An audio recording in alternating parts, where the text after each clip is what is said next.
Hi everyone, welcome back to the History in 20 podcast. Hope you're all keeping alright. So today we're going further east than we've ever gone before. We're going right over to China and we're going back to the 15th century. We're covering a man called Zheng He. So a quick disclaimer, there's going to be a lot of incorrect pronunciations in here that I either don't know how to pronounce the word or pronounce it wrongly because it's a lot of Chinese stuff and I really don't know any Chinese at all, so I can only apologise for that, and if someone would like to correct me, please do so in the comments below. So, who was Zheng He then? Well, I'll go through his personal profile in a minute, but just a quick introduction. He was a famous explorer during the Ming Dynasty in China.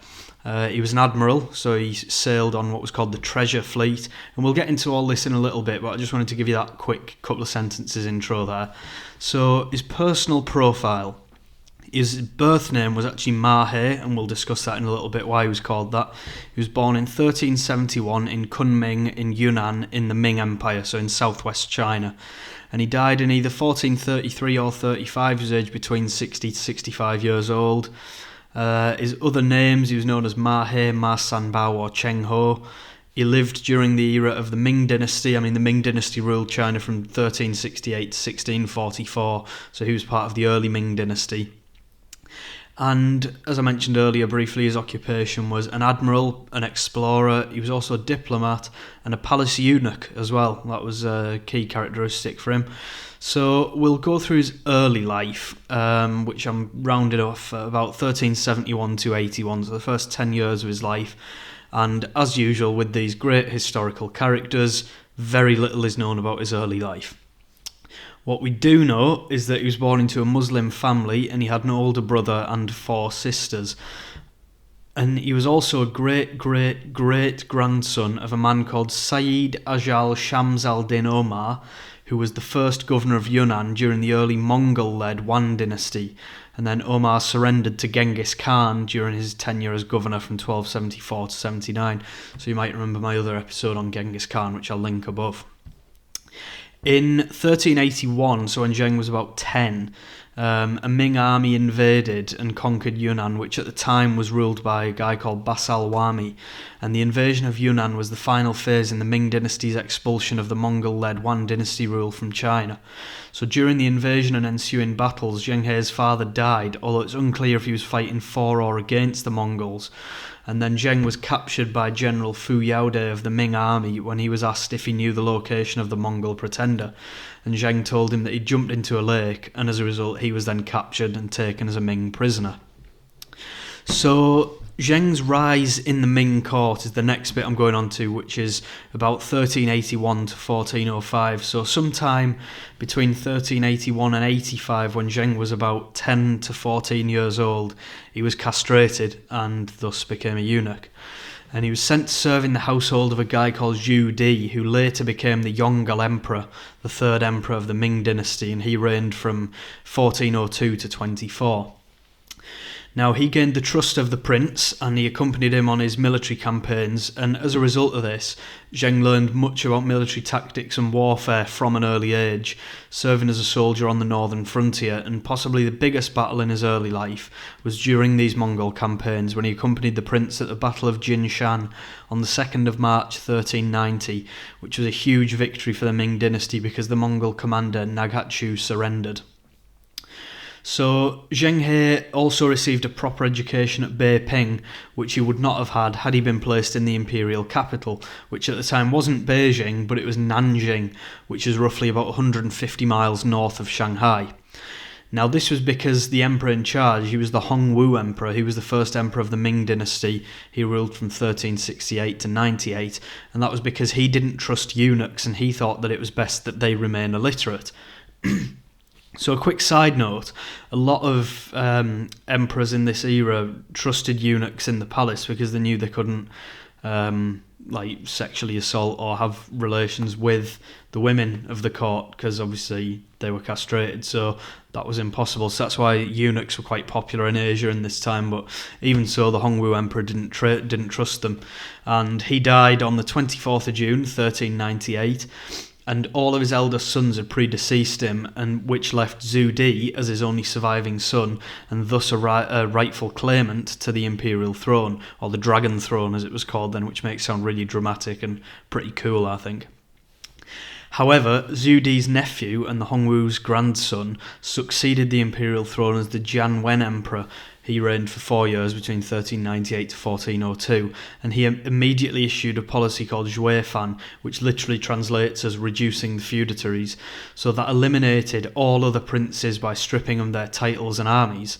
So Zhu Di openly rebelled against his nephew, and in 1399 Zheng He successfully defended Beiping's city reservoir against the imperial armies, and it was the name of this reservoir, the Zhenglongba, which is where he gained the name Zheng from. So as a quick side note here, prior to this he'd been called Ma He, but just for simplicity purposes and to avoid any confusion, because it is quite difficult to get your head around this, I've just referred to him as Zheng He throughout. But in case you wanted to know, this is when his name was translated as and became Zheng He.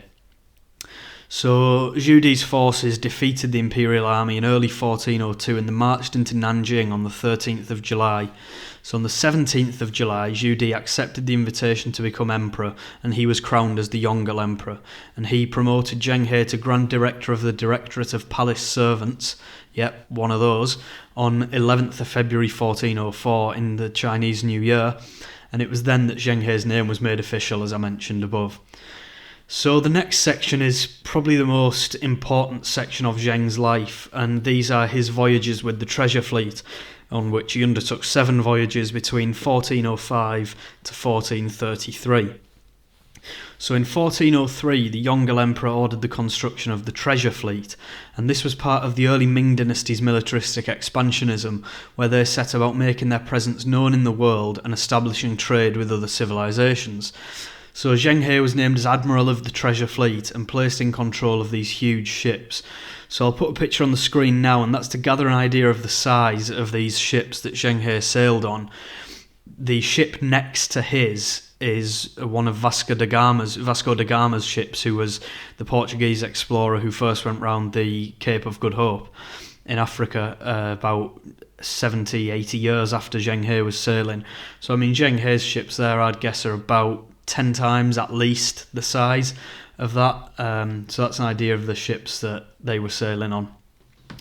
So his first voyage involved basically a lot of exploration of the Western Ocean, which I'll mention in just a second. So the preparations for this first voyage were huge, including the use of so many different linguists that a foreign language institute was actually established at Nanjing.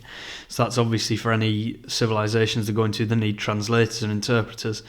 So in early April 1405, an order was given to Zheng He to lead 27,000 troops to the Western Ocean.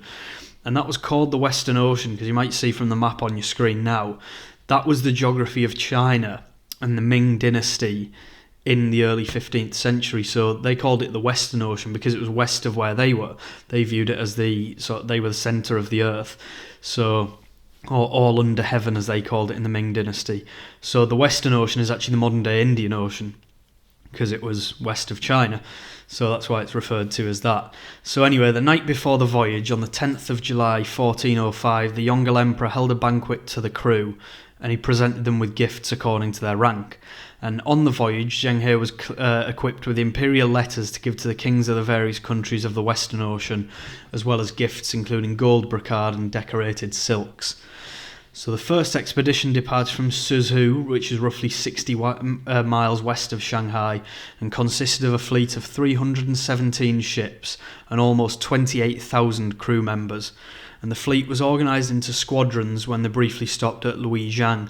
From there, they sailed down the coast to Changle, where they waited out the winter monsoons.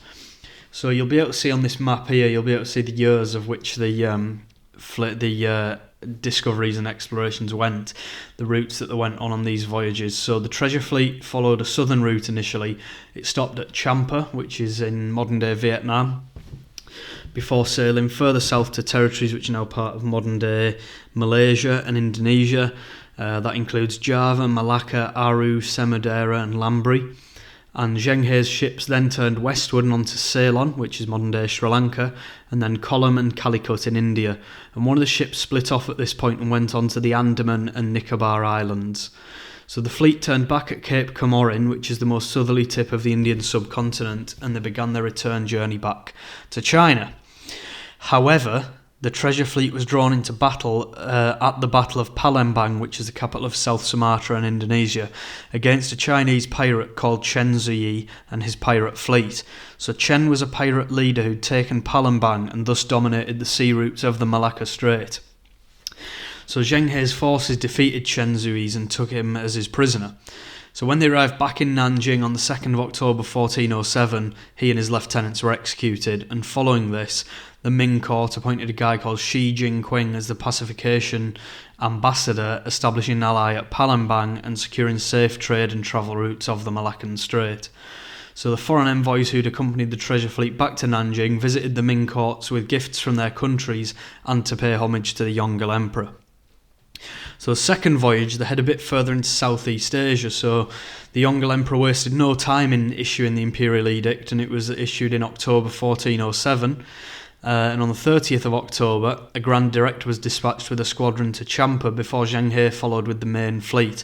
And this is noted as during the 5th year of the Yongle reign, so it could be either late 1407 or early 1408. The Taizong Shilu, or Ming Shilu, which is the biggest primary source of the Ming Dynasty, and it recorded the imperial annals of the Ming emperors, stated that on this voyage Zheng He visited Calicut, Malacca, Samudera and Aru again, while also visiting Siam, which is modern-day Thailand, for the first time, and Kochi in India. And the fleet was ordered to carry out the formal investiture of Mana Vikran as the king of Calicut, which they succeeded in doing. And actually a tablet was placed in Calicut to commemorate the relationship between China and India. So during the voyage, the treasure fleet visited the Similan Islands in the Strait of Malacca in 1409, and this was recorded by a guy called Fei Jin, who was a military commander on board, and he recorded all the activities of the countries they visited. And I thought this was the most interesting excerpt, so I thought I'd share this one with you. And he stated that in the 7th year of Yongle, Zheng He and his associates sent government troops onto the island to cut incense. They obtained 6 logs whose aroma was pure and far-ranging. The pattern of the wood was black with fine lines. The people of the island opened their eyes wide and stuck out their tongues in astonishment, and were told that we are the soldiers of the heavenly court, and our awe-inspiring power is like that of the gods. And then the fleet returned to Nanjing in January 1409. So the third voyage sees a bit of trouble erupting in Ceylon. So they embarked on the third voyage in October 1409, so after travelling to Malacca and trading in Siam, Java and Calicut, they arrived back at Ceylon during the home journey in 1411. So the treasure fleet confronted a guy who was the king of Ceylon, called King Alekshvara. Now, Alekshvara posed a threat to the countries and local waters of Ceylon and southern India. So Zheng and 2,000 of his troops marched overland to Kotte, which was the capital of Sri Lanka, because Alekshvara had lured them into his territory. So immediately Alekshvara cut off their escape route back to the treasure fleet, which was anchored at Colombo, while he planned a surprise attack on the fleet. But in response, Zheng and his men invaded Kot, in which the Sinhalese or Sri Lankan army tried to retake. Now, their army numbered about 50,000, and Zheng only had 2,000 troops, but they defeated them soundly each time. So the Ming troops took Alekshvara, his family, and his officials as prisoner, and they returned to Nanjing on the 6th of July, 1411. So after he presented the captives to the Yongle Emperor, the Emperor actually decided to let them live and return them to Ceylon. But the Chinese dethroned Alekshvara in favour of Parakambahu IV as the king of Ceylon, with Zheng and his troops supporting him, and from that moment onwards, the treasure fleet never experienced any hostilities in Ceylon again.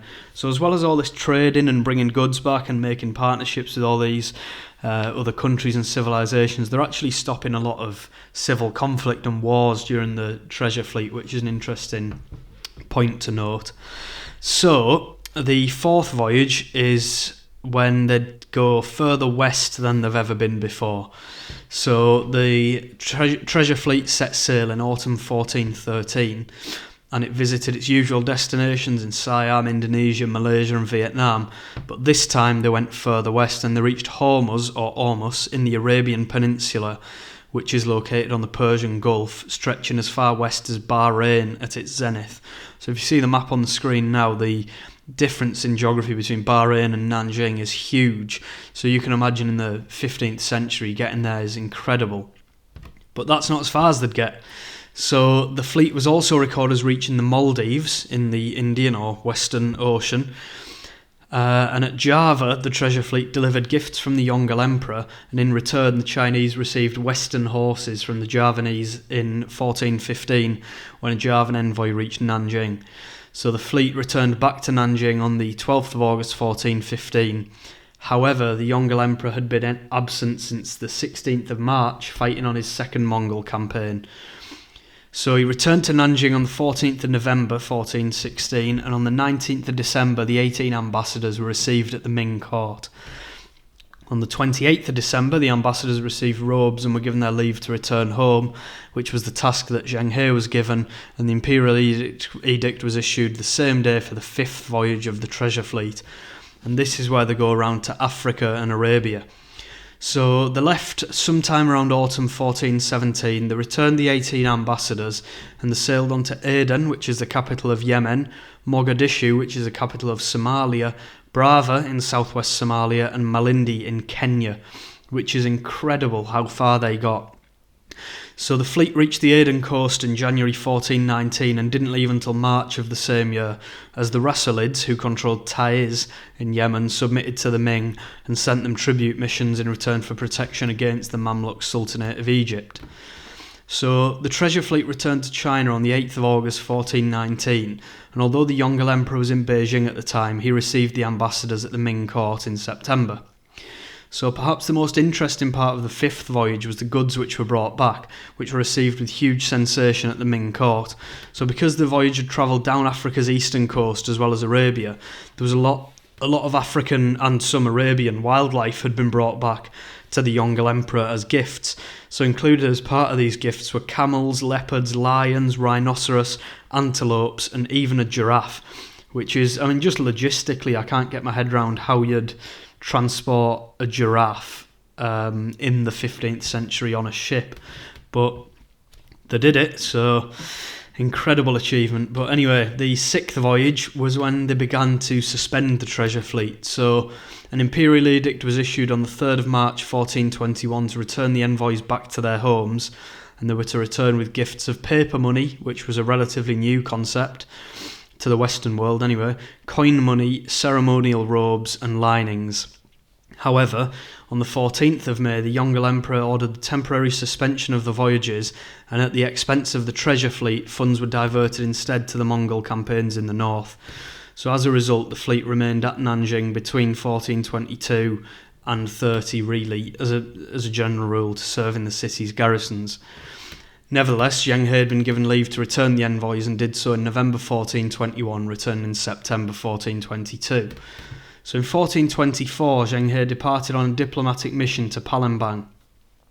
On the 12th of August 1424, the Yongle Emperor died, leaving his son Zhu Gaozi to succeed him as the Hongzhi Emperor on the 7th September 1424.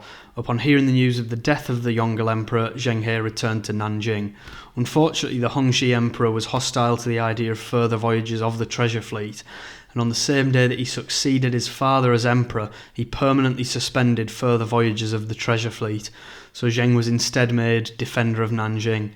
But on the 29th of May 1425, the Hongzhi Emperor died, leaving his son Zhu Zhanji to succeed him as the Xuande Emperor.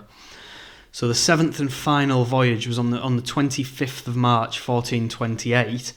Well, it wasn't actually then, but on the 25th of March 1428, the Xuande Emperor ordered Zheng to oversee the restoration of the Great Baoen Temple at Nanjing, which is called the Porcelain Tower of Nanjing now, which was completed by 1431. So on the 29th of June 1430, the Xuande Emperor ordered the 7th voyage with the aim of bringing more Western Ocean lands into submission. So on the 19th of January 1431, Zheng He embarked from Longwan, which literally translates as Dragon Bay, in Nanjing. So they sailed south and they stopped off in Vietnam, Java, Palembang, Malacca and Ceylon, and from there they headed even further west and they reached Mecca in modern-day Saudi Arabia. So they anchored at the Great Nicobar Island where they were reported to have traded coconuts with the locals, which, coming from southwest China, I guess they wouldn't have had them there because they tend to grow near a beach or on palm trees and stuff. So you'll be able to see on the map the voyage for the full explanation of where they visited before they returned to Nanjing in 1433, so I won't bore you with every single place they visited. So the next section is the final section really, and that's discussing Zheng He's death and legacy. So there's some debate around Zheng He's death. So some sources say that he died either on or shortly after the seventh voyage, while others say that he returned to Nanjing and served as defender of Nanjing for another 2 years, and he died in 1435. Either way, the cause of his death is actually unknown, but when he died he would have been around 61 to 65 years of age. So Zheng He's legacy is hugely significant, not just in Chinese history, but in global history as well. So following his death, the Ming Dynasty simply and rather sadly left the treasure fleet to rot in the harbour. So in what's now viewed as an incredibly arrogant and selfish attitude, the Ming rulers genuinely thought that they knew everything and other people could only learn from them. So they saw no need to explore any further because they already knew everything in the world, all that was under heaven. So as a result, over the coming centuries, they adopted a philosophy of secrecy and keeping themselves to themselves, and they only really begun to open up in the late 18th and early 19th centuries, which led to the Opium Wars under the Qing Dynasty, or Qing Dynasty rather. So in China, Zheng He's achievements were downplayed in the following centuries, with some teachings even going so far as to deny the annals of the early Ming Dynasty and claiming that the voyages never even happened. But as a result, the seventh voyage was the final voyage the treasure fleet ever undertook. However, deny it as they may, there is substantial evidence of the Chinese influence in many of the areas Zheng He visited, such as on your screen now you can see the Sakra Donya Bell, which was gifted by Zheng He to Pasai in Sumatra in Indonesia. So in addition to that, the fact that ships reached as far away from China as Kenya and Mecca is an incredible achievement, particularly for the time. So as the historian Gordon Kerr argues, the influence of the following emperors after the Yongle Emperor are also to blame for China's secrecy policy. So Kerr says, the succeeding emperors Hongxi and Xuande thought expansionism was a dangerous policy and too costly. Hongxi prohibited further exploration, and in the years to come, knowledge of Zheng He's voyages was suppressed. Timing was bad, as other European nations were just gearing up for the great age of exploration. And that is a hugely significant point, I think. Had Zheng He's ships sailed east and past the Korean Peninsula and Japan, who knows what could have been? Might they have landed at Hawaii, or perhaps even gotten to the American mainland before Columbus? Because it was less than 60 years later that Christopher Columbus reached the Americas when trying to find an eastward passage to India. So as seen in the image above, Zheng He's ships were far more powerful and arguably much more adaptable to the conditions of the Pacific Ocean than the Santa Maria would have been. So regardless of what ifs though, it's clear to see that obviously Zheng He was one of the most influential characters in the history of China. It's just such a shame that his ships ended up rotting after all of the work they'd gone through.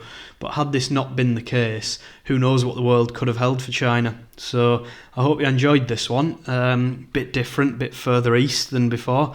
Nice to have some Asian history in there. So yeah, if you enjoyed that one, don't forget to like the video, comment with any feedback, and obviously subscribe, hit that bell icon so you get notified every time there's a new video. Subscribe to my website, email list on the blog as well, I'll link that below. And yeah, I'll see you at the next one. Thanks for watching.